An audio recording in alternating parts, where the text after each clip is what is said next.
এই নাদিনের আগে খবর ঈদের আগ দিয়ে অটো নিলাম একটা, চিন্তা করছি অটো চালানো। অটো চালানোর যে কোনো বিজনেস আছে, ঈদের আগ দিয়ে অটোর প্রচুর ডিমান্ড হবে, কারণ প্রচুর ক্লায়েন্ট, প্রচুর মানুষ বাড়িতে যাওয়া আসা করবে। সেই জন্য আমি এখন নিয়ত করছি অটো চালাবো। সেই জন্য একটা অটো নিয়ে নিছি। এই দেখো আমার অটোটা, লাল টকটকের অটো, ঠিক আছে। এরকম করে এই গিয়ারটা বাড়ি মারলে দেখবা যে ক্যাচাং করে দৌড় শুরু করে দেবো।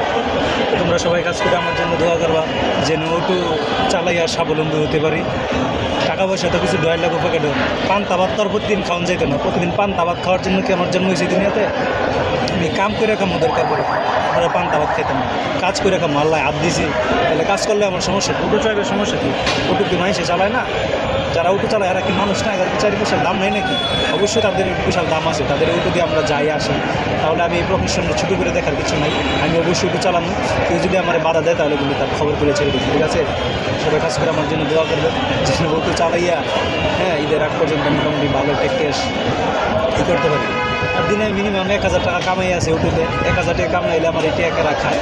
আমার তো আর বউগুলো আর নাই, কেরা খাবো?